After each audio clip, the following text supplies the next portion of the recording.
नमस्कार दोस्तों, मैं हूं कुलदीप जैंगीर। एक बार फिर से आपके साथ सामान्य ज्ञान ग्रुप परिवार में आपका बहुत बहुत स्वागत है। सभी जल्दी से जल्दी क्लास में आ जाएंगे। ऑनलाइन क्लास स्टार्ट होने वाली है अपनी।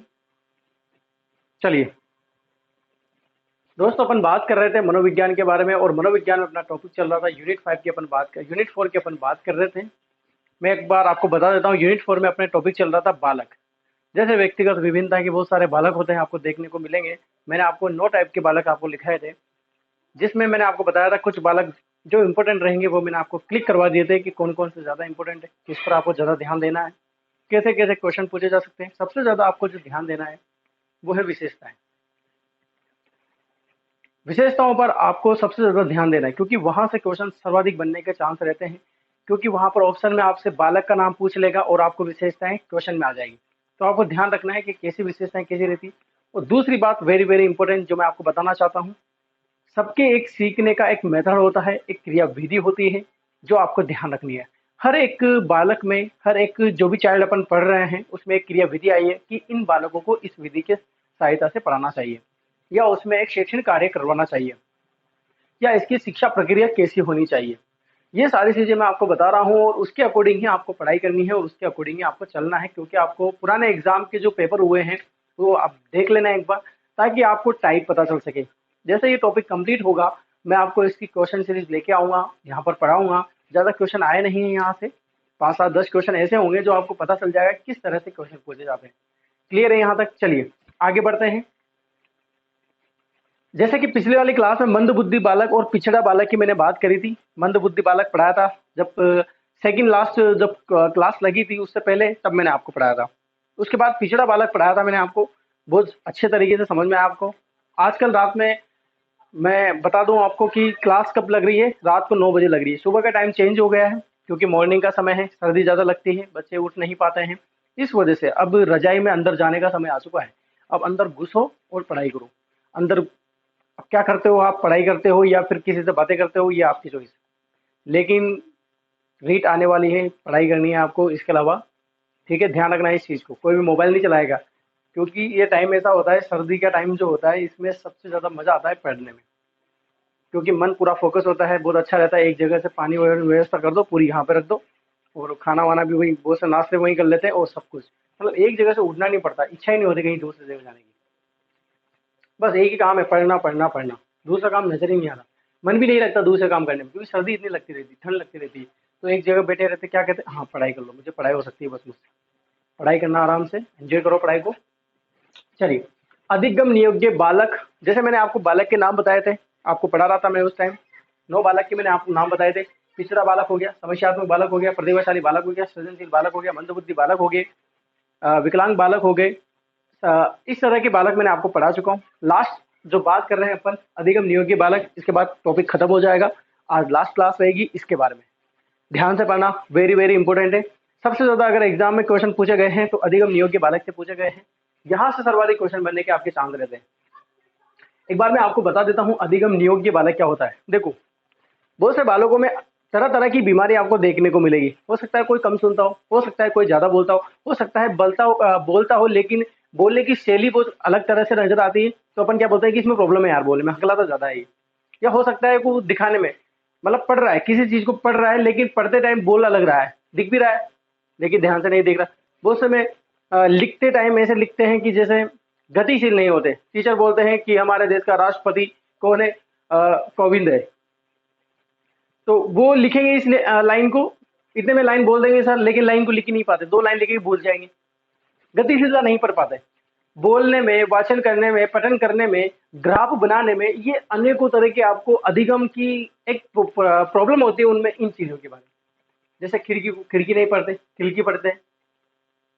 अलमारी को पता नहीं और पढ़ते हैं, दरवाजे को कुछ और पढ़ते हैं, लकड़ी को लड़की पढ़ते हैं, लड़की को लकड़ी पढ़ते हैं। तो ये चेंजेस जो आपको देखने को मिलेगा, अगर इस तरह के बालक आपको देखने को मिलते हैं कहीं पर भी, तो उसमें कौन से बालक हो जाएंगे? अधिगम नियोग्य बालक। मैं पूरा बताऊंगा आपको, एक एक चीज लेके चलूंगा और एक एक चीज समझाऊंगा, आपको क्लियर हो जाएगा। सभी एक बार वीडियो जल्दी से जल्दी आ जाइए क्लास में। गुड इवनिंग सभी को, ओवरऑल गुड इवनिंग सभी को। नाइट का समय कर दिया गया है 9 बजे से रेगुलर, अब आपकी क्लास 9 बजे रहेगी। जीके की क्लास भी लगने वाली है, आप चिंता ना करें, जीके की क्लास जल्दी शुरू कर देंगे अपन। अब आप क्या करें कि जो भी आपको आपके सर्किल में जो भी है ना, उस उनको बोल दे कि रात को 9 बजे क्लास लगती है। किसी को पता नहीं हो, वो 2 दिन से 3 दिन से क्लास अटेम्प्ट नहीं कर पा रहा हो, अच्छा रिस्पॉन्स मिल रहा है मॉर्निंग के टाइम से ज़्यादा इवनिंग में कि बच्चे ज़्यादा देख रहे हैं, तो 9 बजे क्लास रहेगी आपको।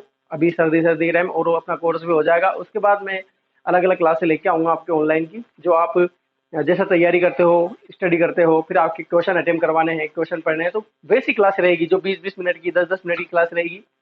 उसके बाद में चर्चा करेंगे अपन। ठीक है, अभी बात करते हैं अधिगम नियोग्य बालक पर।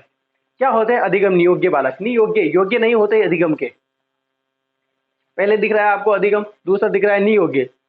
नियोग्य का मतलब योग्य नहीं है, किसके? अधिगम के, सीखने के योग्य नहीं होते हैं वो बालक। और वो बालक क्या कहलाते हैं? क्या कहलाते हैं दोस्तों? वो बालक कहलाते हैं अधिगम नियोग्य बालक। ठीक है, ऐसे बालक लिखा देता हूं ताकि आपको ध्यान रहे। ऐसे बालक, ऐसे बालक जो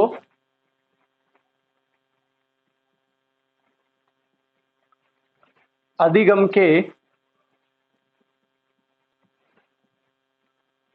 योग्य नहीं होते,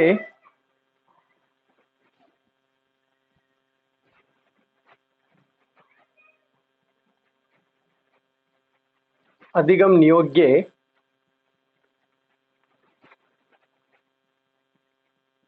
बालक कहलाते हैं।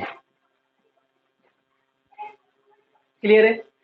और बात करें दूसरे की, इनमें क्या क्या देखने को मिलती है? अत्यधिक क्रियाशील होते हैं, अत्यधिक क्रियाशील होते हैं। ऐसे बालक क्या होते हैं? अत्यधिक क्रियाशील होते हैं। और ऐसे बालक जो अधिगम योग्य नहीं होते या अधिगम नहीं कर सकते। एक ही लाइन का एक ही मतलब है, आप बहुत सारे मतलब निकाल सकते हो इसमें, आपको बहुत सारे मतलब देखने को मिलेंगे कि अधिगम नियोग्य, अधिगम नहीं कर पाते, सीख नहीं पाते, लर्न नहीं कर पाते, उस चीज को क्लियर नहीं कर पाते। जैसे मैं एग्जांपल दूं आपको कि ऐसे बालक देखने में आपको किस तरह से टाइप नजर, विशेषताओं में आपको सारी चीजें बता दूंगा कि इनकी बुद्धि लब्धि क्या होती है, ये बालक देखने में कैसे दिखते हैं। सिंपल दिखते हैं, सामान्य बालक जैसे ही दिखते हैं। लेकिन इनका पता कब चलता है? जब अपन स्टडी करते हैं इनके बारे में, इनके बारे में देखते हैं, या फिर क्लास में ऐसे बालक होते हैं जो कुछ अलग होते हैं। समस्यात्मक बालक अलग होते हैं, मंदबुद्धि बालक दो होते हैं, प्रतिभाशाली अलग बालक होते हैं, सामान्य बालक होते हैं। सामान्य में ही छुपे होते हैं ऐसे बालक जिनमें अधिगम नियोग्य बालक होते हैं। कुछ कारण हो जाते हैं, जैसे संवेगात्मक स्थिति अस्थिर होती है, यानी कि संवेग कंट्रोल नहीं होते, बहुत जल्दी पसीना आने लग जाता है इनको, बहुत जल्दी निराश हो जाते हैं, मनोबल कभी नहीं बढ़ता इनका। सामने वाला अच्छा लिख रहा है, राइटिंग अच्छी है, गजब का चित्र बना रहा है, लेकिन ये देख रहा है उसको, चित्र नहीं बन पा रहा है, लिख नहीं पा रहा है, तो ऐसी चीजें, ग्राफ नहीं कर पा रहा है, गणना नहीं कर पा रहा है किसी चीज के बारे में, पढ़ नहीं पा रहा है जितना वो फास्ट पढ़ रहा है। बहुत जल्दी, बहुत से बच्चे बहुत जल्दी जल्दी पढ़ते हैं एक बुक को। उनको बोल दो कि आप एक बुक को कितने टाइम में कर दोगे, हो अभी 3 घंटे में खत्म कर दूंगा मैं 300 पेज की बुक को। कुछ तो ऐसे होते हैं अधिगम नियोग्य बालक, कंफ्यूज हो जाते हैं, पता ही नहीं चलता उनको कि यार 3 घंटे में ये कैसे करेगा, मैं तो कर नहीं पाऊंगा, 3 दिन भी नहीं लगे मुझे तो। टीचर आता है क्लास में, खड़ा करता है इनको कि पढ़ा, किताब पढ़ो, तो गतिशीलता नहीं हो पाती। आपने देखा होगा प्रार्थना स्थल पे पेपर वगैरह पढ़वाते हैं, सामान्य ज्ञान के क्वेश्चन पूछवाते हैं, तो वो नहीं पढ़ पाते हैं उस चीज को, पठन क्रिया वाचन क्रिया नहीं हो पाती क्लियर। तो ऐसे बालक होते हैं अधिगम नियोग्य बालक। ऐसे बालक जो अधिगम के योग्य नहीं होते हैं, अधिगम नियोग्य बालक कहलाते हैं, अत्यधिक क्रियाशील होते हैं। ठीक है, क्लियर है यहाँ तक? अब बात कर लेते हैं इनके कुछ फैक्ट के बारे में, इंपॉर्टेंट जो आपको देखने को सुनने को मिलते हैं।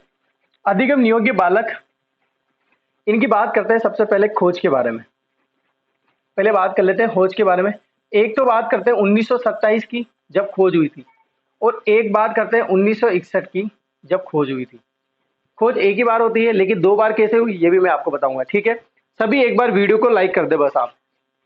देखो, जो 1927 में खोज करी थी वो करी थी गोल्डस्टीन के द्वारा, एक मनोवैज्ञानिक गोल्डस्टीन के द्वारा। किसके द्वारा की गई थी? गोल्डस्टीन के द्वारा खोज की गई थी। ठीक है, और जो 1961 में की गई थी वो की गई थी सैमुअल कर्क के द्वारा। अब होता क्या है, समझना उस चीज को। खोज करी 1927 में, पता लगा है कि ऐसे बालक भी होते हैं इस पृथ्वी पर, इस दुनिया में, जो अधिगम योग्य होते हैं, अधिगम के योग्य नहीं होते, वो सीख नहीं पाते।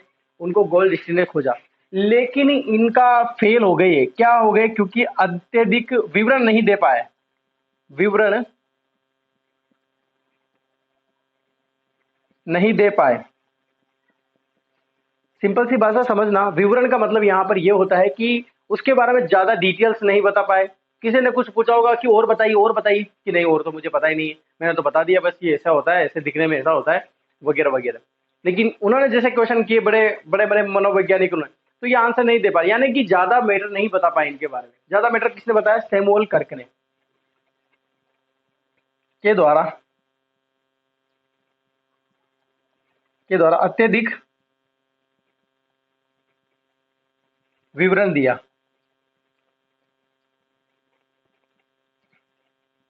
और अत्यधिक विवरण किसने दिया? सैमुअल कर्क ने। इसीलिए इनको क्या माना जाता है? जनक माना जाता है। किसका? अधिगम नियोग्य बालक का जनक किसे माना जाता है? सैमुअल कर्क को। याद रख लेना, कर्क को, कर्क रेखा खींच दी किस पर? सैमुअल ने। किसने? सैमुअल ने। कहां पर खींच दी? अधिगम नियोग्य बालक पर। ठीक है। तो यहां तक मैंने आपको जो भी बताया, आपको मैटर समझ में आया होगा, क्लियर हुआ होगा कि अधिगम नियोग्य बालक होते क्या है। सिंपल सी बात है, जो अधिगम के योग्य नहीं होते। कैसे नहीं योग्य होंगे, अभी मैं आगे बताऊंगा, क्योंकि इनके प्रकार है जिनको 4D बोला गया है। 4D बोला गया है, वो इनके प्रकार है। अपन आगे बात करेंगे इसके बारे में। आप पहले इसका एक बार स्क्रीनशॉट ले लीजिए। इसके बाद अपन बात करते हैं विशेषताओं के बारे में, फिर इसके बाद करेंगे इनके प्रकार के बारे में।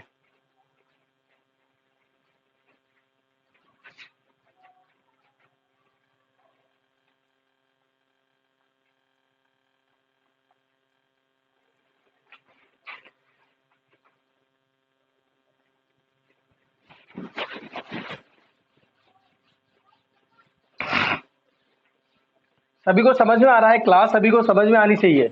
कोई भी ऐसा नहीं रहेगा जिसको क्लास समझ में ना आए। ठीक है? ठीक है ना भाई? अरे एक बार बोल दिया करो ना भाई, ठीक है। एक बार भी नहीं बोल सकते क्या भाई? ठीक है। आप बोलोगे ठीक है तो हम भी बोलेंगे ठीक है। ठीक है, चलो। अधिगम नियोग्य बालक की अपन बात करते हैं विशेषता। एंजॉय के साथ पढ़ा करो, मस्त रहा करो।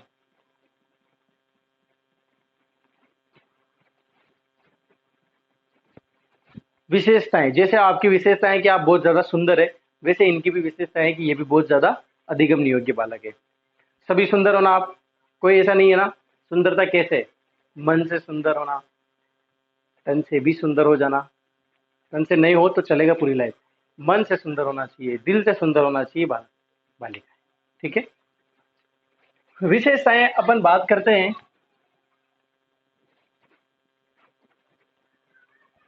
वो बोलते नहीं है क्या कि, एक पता नहीं कहाँ पे पढ़ा था मैंने, कि लोग दुनिया अब सुंदरता के पीछे भाग रही है, और एक था जो सांवला होकर भी पूरी दुनिया को जीत गया, श्री कृष्ण।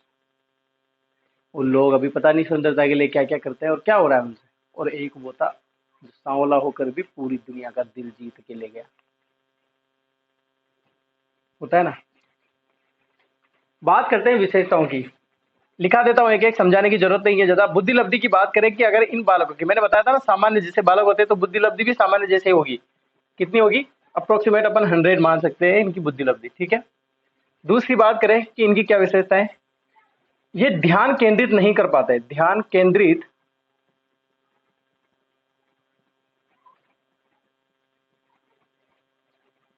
नहीं कर पाते। मैंने बताया था ना आपको कि ध्यान केंद्रित कैसे नहीं कर पाते। बताया था ना आपको।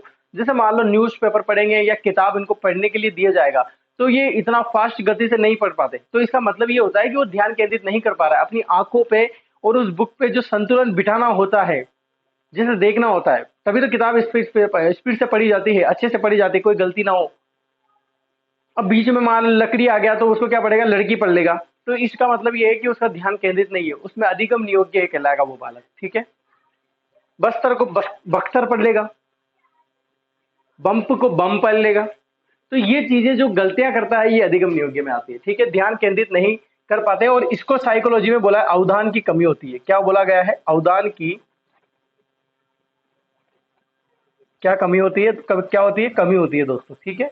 अवधान की कमी होती है। इसके बाद और बात करें इनके बारे में, संवेगात्मक अस्थिरता पाई जाती। जो बीमारी वाले बालक होते हैं ना, उनमें संवेगात्मक अस्थिरता पाई जाएगी, बस ध्यान रखना, संवेगात्मक अस्थिरता पाई जाती है।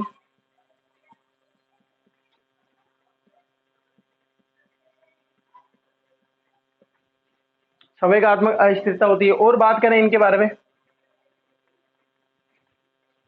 मनोबल कम होता है।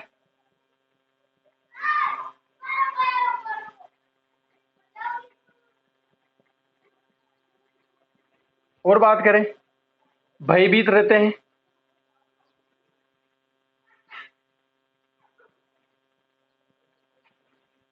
भयभीत रहते हैं, ठीक है। और दूसरी बात करें,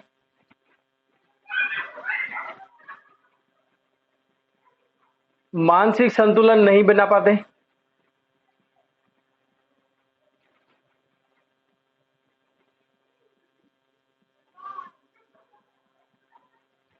क्या होते हैं, मानसिक संतुलन नहीं बना पाते। और इसके बाद एक ही इनकी खुद की प्रॉब्लम होती है, अधिगम नहीं कर पाते। अधिगम नहीं कर पाते,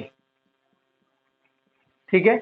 ये इनकी कुछ प्रॉब्लम होती है, विशेषताएं होती है, इनके माध्यम से पता लगाया जा सकता है कि ये बालक कैसा है, अधिगम योग्य बालक है, ठीक है। बुद्धि लब्धि कितनी बताई मैंने आपको, इसकी 100, यानी कि इनकी बुद्धि लब्धि कितनी होती है, 100 होती है। ध्यान केंद्रित नहीं कर पाते, किसी भी चीज पर ज्यादा ध्यान केंद्रित नहीं कर पाते हैं। एक ध्यान केंद्रित को क्या बोलते हैं, अवधान की कमी बोलते हैं, यानी कि कंसंट्रेशन नहीं कर पाते हैं, ठीक है। किसी चीज पे अपन कंसंट्रेशन बिठाते हैं ना, कि हाँ बिल्कुल ध्यान केंद्रित, ध्यान पूर्वक सुनना है इस चीज को, न सुनते हैं, न बोलते हैं, न पढ़ते हैं। संवेगात्मक अस्थिरता, इसका कारण ही यही है, ध्यान केंद्रित का कारण ही यही है कि उनकी संवेगात्मक अस्थिरता होती है, संवेग कंट्रोल नहीं होते, किसी चीज पर संवेगात्मक अस्थिरता नहीं होती है। मनोबल काफी कम होता है, दूसरे बच्चों को देखकर बार बार मनोबल टूटता रहता है, गिरता रहता है। भयभीत रहते हैं हर चीज से, मानसिक संतुलन नहीं बना पाते हैं, अधिगम नहीं कर पाते हैं, ठीक है। तो ये इनकी कुछ विशेषताएं थी जो मैंने आपको बताई है। अब यहाँ से ध्यान पूर्वक आप सुनना, कंसंट्रेशन आप बनाए रखना, आप अधिगम नियोग के बालक मत कहला लेना। अब सुनना मेरी बात, देखो अधिगम नियोग के बालक में मैंने आपको पढ़ाया है, अभी तक डेफिनेशन के बारे में बताया है कि इसकी क्या परिभाषा होती है, अधिगम नियोग के बालक कैसे होते हैं। दूसरी बात अपन बात करें कि मैंने आपको विशेषताओं के बारे में बताया कि इनकी क्या क्या विशेषताएं होती है, किसके माध्यम से अपन पता लगा सके कि अधिगम नियोग के बालक है ऐसा। अब आता है वेरी इंपॉर्टेंट कि अधिगम नियोग के प्रकार, और यहीं से सबसे ज्यादा एग्जाम में क्वेश्चन पूछे गए हैं कि ये जो अधिगम नियोग के बालक है 4D प्रकार बताए गए हैं इनके। 4D प्रकार मैं आपको बताने वाला हूं, और वही जो इंग्लिश में जो वर्ड है वो आपको ध्यान रखना है, क्योंकि वहां पर पूछेगा डिसलेक्सिया, डिसलेक्सिया क्या कहलाता है, तो हिंदी में याद रखना कि पठन कहलाता है, वाचन कहलाता है, ग्राफ कहलाता है। ये सारी चीजें मैं अभी बताऊंगा आपको, आप एक बार इसका स्क्रीनशॉट ले लीजिए, आराम से समझ लीजिए, लिख लीजिए। मैं आपको 4D प्रकार लिखाने वाला हूँ, एक को समझाने वाला हूँ।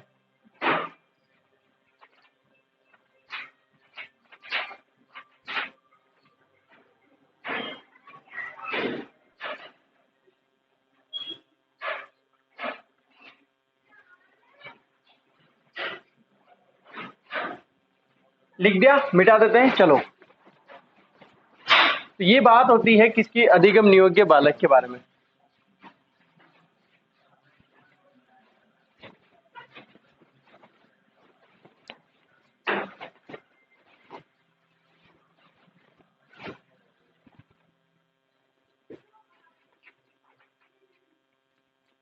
देखो अधिगम नियोग्य बालक की बात करते हैं हम प्रकार के बारे में। कितने प्रकार होते हैं, 4 प्रकार होते हैं। कितने प्रकार होते हैं, 4 प्रकार। और इन 4 प्रकार को क्या बोला है, 4D बोला गया।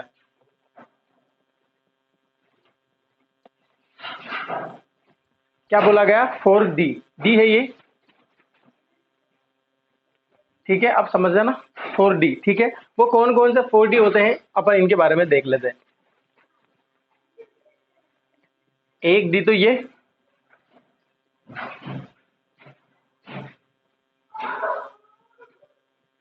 दूसरा डी ये, तीसरा डी ये, चौथा डी ये 4 डी है जो एक जैसे दिखते हैं, ठीक है। अब मैं जब आगे का लिखूंगा ना तब आपको पता चलेगा। मैं अभी आपसे जैसे एक मोटिवेट का बहुत अच्छा चल रहा है अभी, जैसे मैं आपसे पूछूं कि क्या दिख रहा है ये, एक बहुत अच्छा मोटिवेट का चल रहा है। मैं आपको देखो एग्जांपल बताता हूँ कैसा था वो। इस तरह से बताइए मुझे, इस तरह का मोटिवेट था। सुनना एक बार, एक आराम से 2 मिनट लगेंगे आपके, बहुत अच्छा मोटिवेट करूंगा मैं आपको। क्या दिख रहा है, मैं आपसे पूछूंगा कि क्या दिख रहा है, सभी एक एक करके बताएंगे कि आपको क्या दिख रहा है। ये बताइए मुझे, सभी एक एक करके बताओ कि ये क्या है। ठीक है, आप जल्दी से जल्दी बताइए मुझे, मैं आपका वेट कर रहा हूँ। क्या दिख रहा है आपको, ये जो भी है इंग्लिश का वर्ड है, क्या दिख रहा है आपको।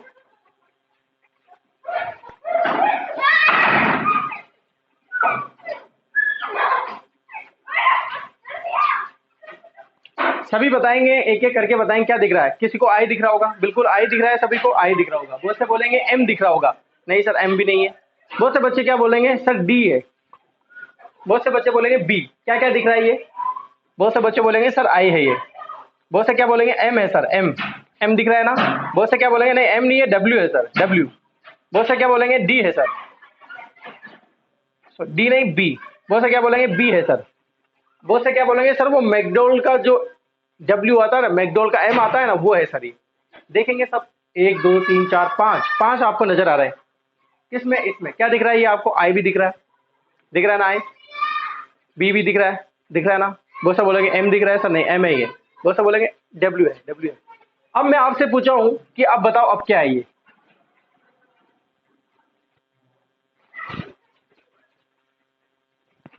अब क्या है ये, बिल्कुल एग्जैक्टली जो आप सोच रहे हैं वही है ये।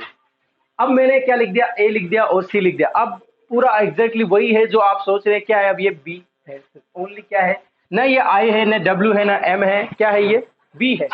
कैसे पता चला आपको, आपको कैसे पता चला कि ये बी है। उसके आसपास के लोगों को देखकर।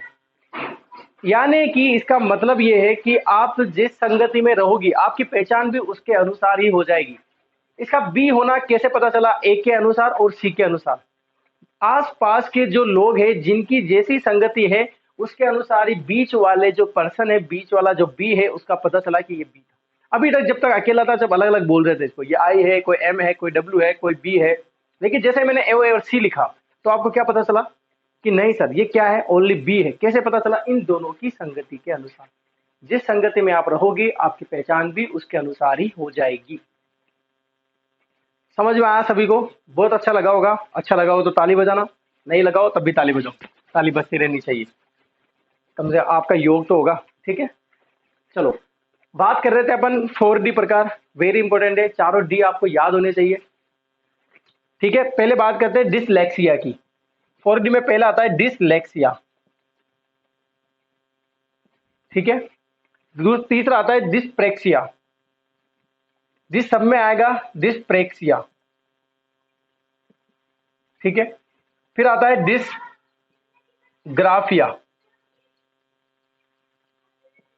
और चौथा आता है डिसकैलकुलेसिया, कैलकुलिया। कैलकुलिया यानी कि कैलकुलेटर रहता है ना,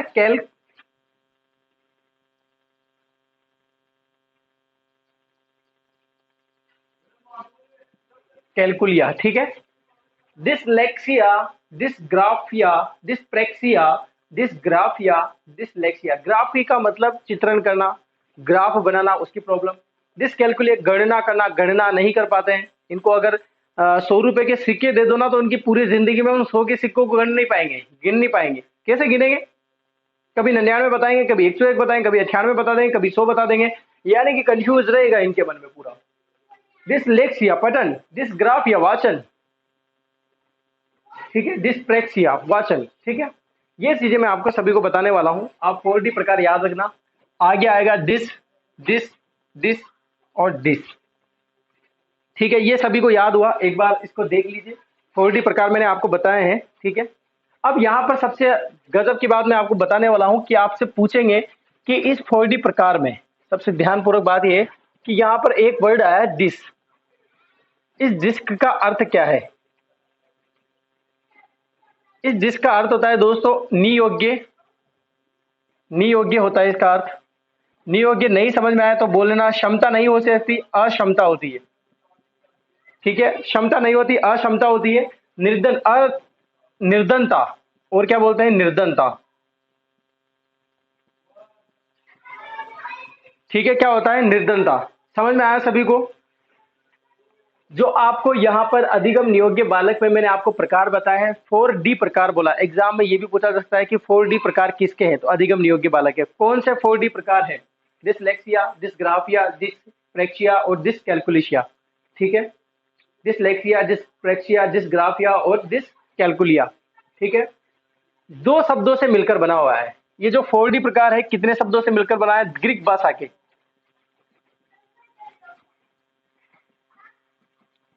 ग्रीक भाषा के 2 शब्दों से मिलकर बना हुआ है।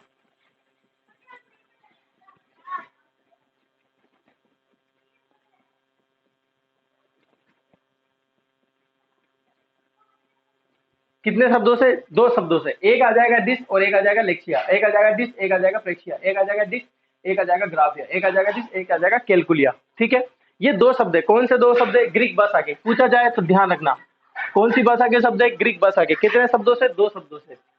ठीक है, इसका अर्थ क्या है? डिस। देखो यहाँ पर सभी में डिस आ रहा है पहले, सभी को दिख रहा है ना, डिस आ रहा है पहले, तो जिसका अर्थ मैंने आपको एक साथ लिखा दिया है, नियोग्य, अक्षमता, निर्धनता। याद रखना, जिसका मतलब क्या होता है? नियोग्य। नियोग्य नहीं है अधिगम के। अधिगम की क्या नहीं है? क्षमता अनुसार काम नहीं करे। अधिगम की क्या नहीं है? निर्धनता है। ठीक है, ये होती है 4D इनके प्रकार। एक एक प्रकार आपको पढ़ाऊंगा, मैं आपको समझाऊंगा, अच्छे से समझ में आ जाना चाहिए। एग्जाम्पल दूंगा आपको, अच्छे से क्लियर हो जाएंगे। ठीक है, आप पहले इसका स्क्रीनशॉट ले लीजिए, फिर मैं बताता हूँ आपको।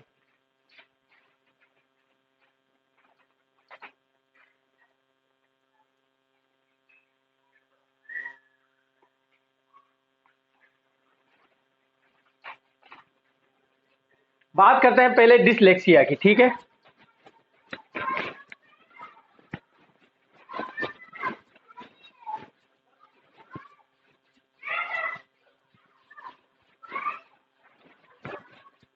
सभी को क्लास अच्छी आ रही ना? सभी को क्लास समझ में आ रही है? ठीक है, पहले प्रकार की बात कर लेते हैं। अपन बात कर रहे हैं यहाँ पर प्रकार किसके? अधिगम नियोग वाले के। कितने प्रकार है? 4D। इसमें सबसे पहले किसकी बात करते हैं? पहले डी की। ठीक है, फर्स्ट डी। क्या है फर्स्ट डी का नाम? डिसलेक्सिया। क्या है? डिसलेक्सिया। इसका हिंदी में क्या नाम है? पठन संबंधी, पठन संबंधी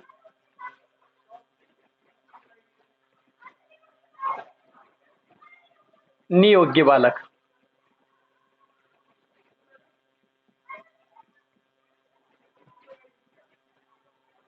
देखो, सबसे ज्यादा अगर एग्जाम में क्वेश्चन पूछा गया है ना, तो यहीं से पूछा गया है। एग्जाम में क्या पूछा गया है? पठन संबंधी नियोग्य बालक कहलाते हैं। ऑप्शन में चारों आएंगे, डिसलेक्सिया आएगा, डिसग्राफिया आएगा, डिसकैलकुलिया आएगा, डिसप्रेक्सिया आएगा। तो आपको राइट का क्या लगा देना है? डिसलेक्सिया। क्या लगा देना है? डिसलेक्सिया। आपको आंसर लगा देना है। आप पुराने एग्जाम के क्वेश्चन पेपर उठा के देखना, आपको बहुत सारे ऐसे क्वेश्चन मिलेंगे, 2-3 क्वेश्चन ऐसे मिलेंगे जिसमें पठन संबंधी, वाचन संबंधी, ग्राफिया और कैलकुलस कम पूछा जाता है, क्योंकि इसमें मतलब पता पहले ही चल रहा है। ग्राफिया का मतलब ग्राफ बनाना, चित्र बनाना, पहले पता चल गया तो पूछेगा क्यों। जिस कैलकुलस में पहले पता चल गया, कैलकुलेटर का मतलब गणना होता है। कैलकुलेटर नहीं होता क्या? गणना नहीं करते क्या अपन? तो वो पहले ही पता चल रहा है, इसलिए पूछते कम है। सबसे पहला और दूसरा, जो पहला और सेकंड नंबर का है वो ज्यादा इंपॉर्टेंट है, वहां पर ज्यादा ध्यान रखना है आपको, कंफ्यूज मत होना। एक तो पठन और एक वाचन। ठीक है, 2 वर्ड है इसमें, जिसमें पहला है डिस और दूसरा क्या है? लेक्सिया है। ठीक है, दूसरा क्या है? लेक्सिया, जिसको ग्रीक भाषा में क्या बोलते हैं? लेक्सिस। क्या बोलते हैं? लेक्सिया नहीं लिखेंगे यहाँ पर, क्या लिखेंगे? लेक्सिस, यानी कि डिस प्लस लेक्सिस।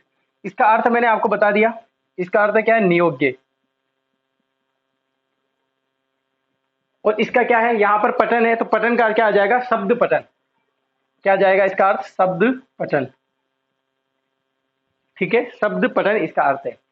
पठन संबंधी नियोग्य बात है, यानी कि पढ़ने से, सॉरी मुझे बोलने में थोड़ी दिक्कत आ रही है, लेकिन आप समझ जाना, मेरे 1-2 दिन से कुछ ज्यादा छाले हो रहे हैं, तो मुझे बहुत ज्यादा दिक्कत आ रही है। मेरे छाला अक्सर होते रहते हैं। कोई दवाई हो तो बता देना, कमेंट में लिखो, मुझे चाहिए वो दवाई जो मेरे छालों को मिटा सके। जल्दी जल्दी खाना खा रहा था, गरम गरम खाना खा रहा था, तो बस इतना स्वाद आ रहा था मुझे खाने में, तो मेरी जीभ को खा गया, छाल हो गई मैंने। पठन संबंधी नियोग्य बालक, पढ़ने से संबंधित जो नियोग्यता पाई जाती है उसमें, उसको क्या बोलते हैं? पठन संबंधी नियोग्यता। जैसे एग्जाम्पल में दूंगा मैं आपको, आप जैसे, ऐसे बालकों की पहचान जैसे से की जा सकती है। कैसे? लड़की को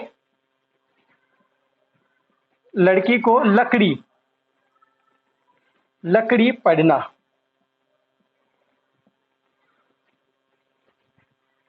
ठीक है। पढ़ने संबंधित पढ़ने से संबंधित जो नियोगिता पाई जाती है, जैसे लड़की को क्या पढ़ेंगे, लकड़ी पढ़ेंगे। और दूसरा और क्या, दिशाओं का ज्ञान नहीं होता। कभी भी दिशाओं का ज्ञान नहीं हो पाता, उत्तर दक्षिण पूर्व पश्चिम दिशाओं का ज्ञान नहीं होता। जैसे इनसे पूछो ना कि ये सेंटर मान लिया बीच में, ये सेंटर 0 डिग्री वाला। ठीक है, अब बताओ मुझे उत्तर दक्षिण पूर्व पश्चिम।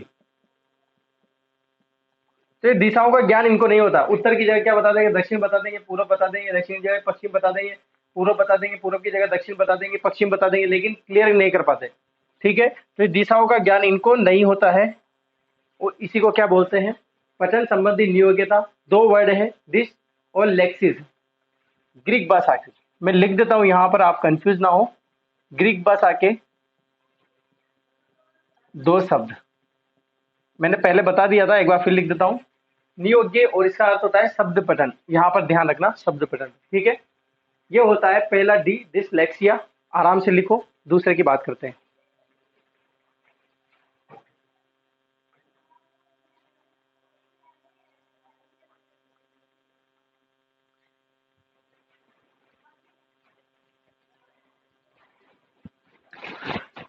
समझ में आया सभी को, क्लियर हुआ?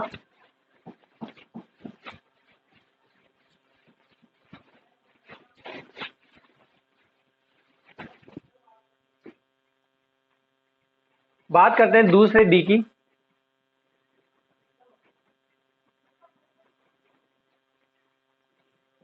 डिस्प्रेक्सिया कितने वर्ड से मिलकर बना हुआ है, डिस और ये बना है प्रेक्सिस। ग्रीक भाषा के 2 शब्दों से मिलकर डिस्प्रेक्सिस। इसका हिंदी में क्या बोलते हैं, वाचन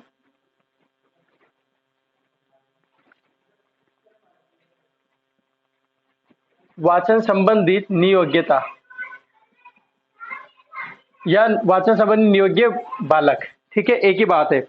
इसका अर्थ क्या होता है, यहां पर देखना। इसका होता है अर्थ वाचन।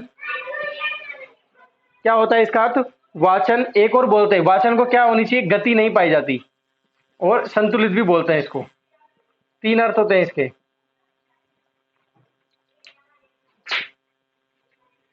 ठीक है, डिस्प्रेक्सिया, डिस का अर्थ पहले मैंने आपको बता दिया, नियोग्यता, अक्षमता, निर्धनता। डिस्प्रेक्सिस, इसका अर्थ होता है वाचन, गति, संतुलित। वाचन संबंधित नियोग्यता पाई जाती है, उसको क्या बोलते हैं। ठीक है, डिस्प्रेक्सिया। याद रखना इन दोनों के बारे में, पहला और दूसरा वेरी वेरी इंपॉर्टेंट है। ठीक है, वाचन संबंधी नियोग्यता जिनमें पाई जाती है वो बालक कैसे होते हैं, डिस्प्रेक्सिया बालक होते हैं। उनमें प्रेक्सिया का अर्थ क्या होता है, वाचन, गति, संतुलन। और डिस का अर्थ मैं पहले आपको बता चुका हूं, ग्रीक भाषा के 2 शब्द है ये।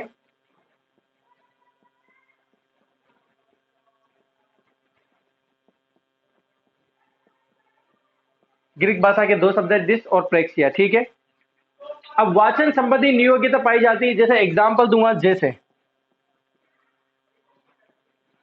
सिंपल सी बात है, जैसे वही आएगा, गति में संतुलित नहीं बना पाते। गति में क्या नहीं पा जाते, वाचन नहीं कर पाते। गति से वाचन नहीं कर पाते, गति में संतुलन नहीं बना पाते। गति में वाचन नहीं कर पाते, या गति में संतुलन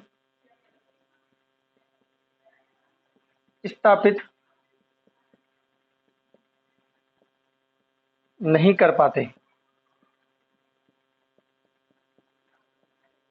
संतुलन स्थापित नहीं कर पाते, और इसी को क्या बोलते हैं, वाचन संबंधित नियोग्य बालक। डिस्प्रेक्सिया, ग्रीक भाषा के 2 शब्द है, डिस्प्रेक्सिया, वाचन, गति, संतुलन। जैसे गति में वाचन नहीं कर पाते, गति में संतुलन स्थापित नहीं कर पाते, और ऐसे बालक क्या कहलाते हैं, डिस्प्रेक्सिया। ठीक है, समझ में आया सभी को? इतनी सी जानकारी है, ध्यान रखना है।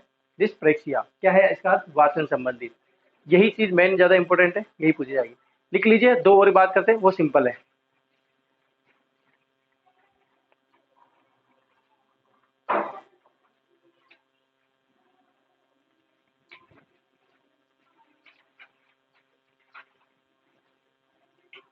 बात करते हैं 3D प्रकार की, ठीक है।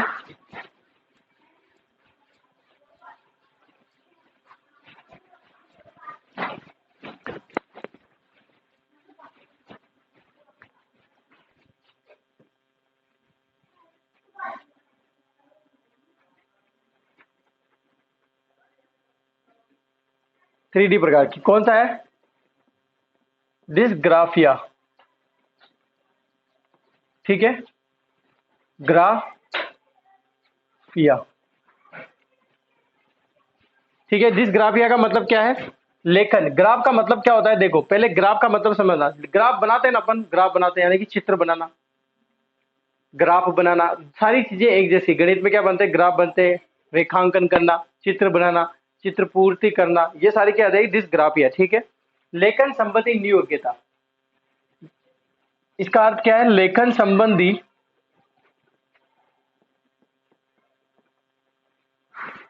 नियोग्यता, क्या है इसका अर्थ? लेखन संबंधी नियोग्यता जिसमें पाई जाती है, डिस्ग्राफिया बोला जाता है। वही दो वर्ड है, पहले का अर्थ डिस और इसका ग्राफिसिस, ग्राफिसिस, ठीक है। ग्रीक भाषा के दो शब्द हैं।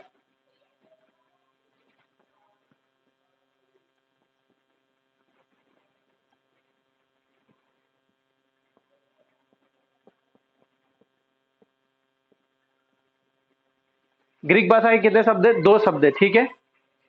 अब बात करते हैं, जिसका मैंने आपको बता दिया है पहले। अब बात करते हैं यहाँ पर ग्राफिक्स का अर्थ, ठीक है, जिसका अर्थ क्या होता है? लेखन। ग्राफिक्स का मतलब लेखन, क्योंकि यहाँ पर लेखन संबंधी नियोग्यता है तो इसका अर्थ क्या हो जाएगा? लेखन, चित्रण, चित्रपूर्ति, लेखन, चित्रण, चित्रपूर्ति, और भी बोल सकते हैं अपन, रेखांकन बोल सकते हैं, रेखा बनाना, रेखांकन, ठीक है। ये सारी चीजें तो एग्जाम में आपसे कैसे पूछा जाएगा? डिस ग्राफिक्स पूछा जाएगा। कितने शब्दों से? दो शब्दों से। कौन से है? ग्रीक भाषा के दो शब्द है। डिस का अर्थ क्या होता है? नियोग्यता। ग्राफिक्स का अर्थ क्या होता है? लेखन, चित्रण, चित्रपूर्ति, रेखांकन। और डिस्ग्राफिया का अर्थ क्या होता है? लेखन संबंधी नियोग्यता। पहला क्वेश्चन अगर पूछा जाएगा तो यही पूछा जाएगा, लेखन संबंधी नियोग्यता पाई जाती है, मनोविज्ञान में इसको कहा जाता है। तो वो जो चार ऑप्शन आएंगे वो चारों डी आ जाएंगे, आपको लगा देना है टिक डिस्ग्राफिया पर, ठीक है। अब मैं आपको एग्जाम्पल दे देता हूं उसका। जैसे देखो, पहला एग्जाम्पल, जैसे हाथों में चित्रपूर्ति नहीं कर पाते, कारण क्या होता है? हाथों में अत्यधिक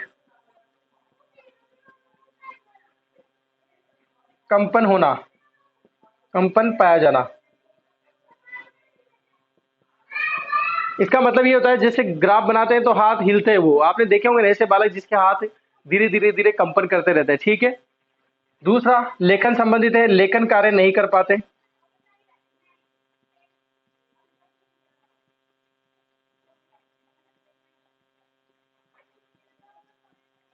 क्या नहीं करता कर पाते? लेखन कार्य नहीं कर पाते, ठीक है।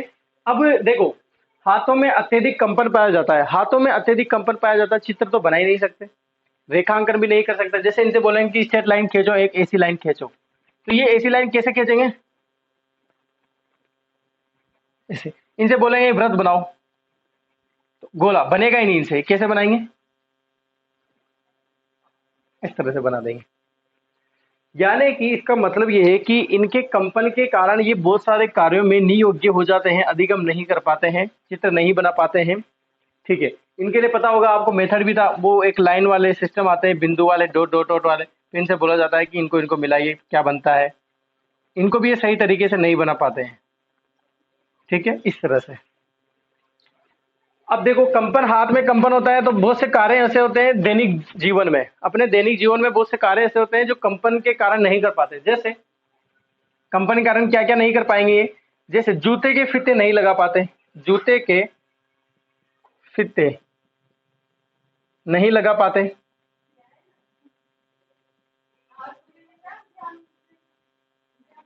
नहीं लगा पाते। दूसरा, टाई नहीं बांध पाते, टाई नहीं बांध पाते। तीसरा, टाई भी नहीं बांध पाते, जूते के फीते नहीं लगा पाते, शर्ट के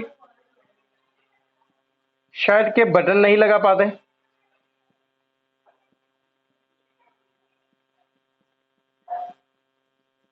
ये सारी खामियां किसमें पाई जाती है? लेखन संबंधी नियोग्यता में, जिसको क्या बोला जाता है? डिस्ग्राफिया। ठीक है, यहां तक सभी को क्लियरली समझ में आया? सभी को कोई दिक्कत नहीं? यहां तक आराम से समझना, एक एक चीज बता रहा हूं, कैसे कैसे क्वेश्चन आपको सामने देखने को मिल सकते हैं। ध्यान से सुनना, समझना, ऑब्जर्व करना उस चीज के बारे में। एक और रह रहा है, उसको और बता देता हूँ, फिर क्लास खत्म करते हैं।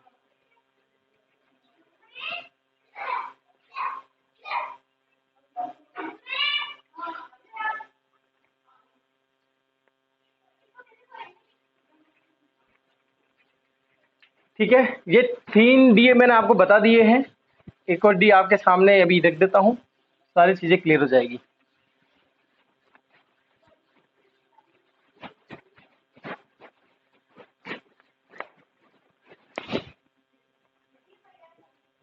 ठीक है, 4D अपन बात कर रहे हैं, चौथे नंबर की डी के बारे में। इसको बोला है 4D। नाम क्या है? डिस कैलकुलिया। इसका हिंदी में अर्थ क्या है? गणना संबंधित। कैलकुलिया का मतलब गणना संबंधित नियोग्यता। क्या है इसका अर्थ? गणना संबंधी नियोग्यता।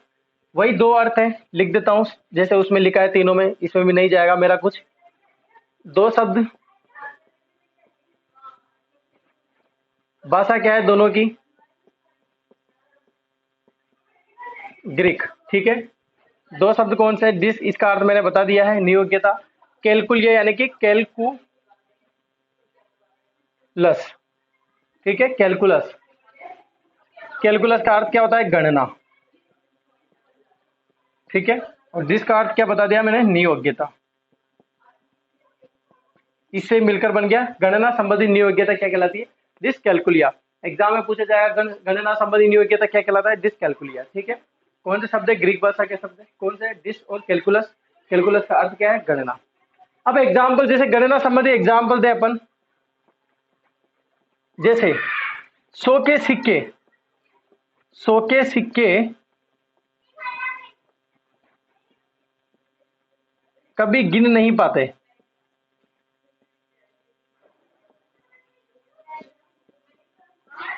जैसे मान लो इनके सामने सिक्के हैं, बहुत सारे सिक्के रख दो, इनकी संख्या क्या है? 100 रुपए के सिक्के हैं ये पूरे। अब इनको गिनाओ कि कितने हैं, बताओ मत पहले कि 100 है। अब गिनाओ तो ये क्या करेंगे? गिनेंगे तो 97 बता देंगे, कभी 98 बता देंगे, कभी 110 बता देंगे, कभी 102 बता देंगे। यानी कि कैलकुलेट ही नहीं कर पाते हैं किसी चीज के बारे में। ये जोड़ बाकी गुणा भाग तो छोड़ो, जोड़ बाकी गुणा भाग तो छोड़ो, आप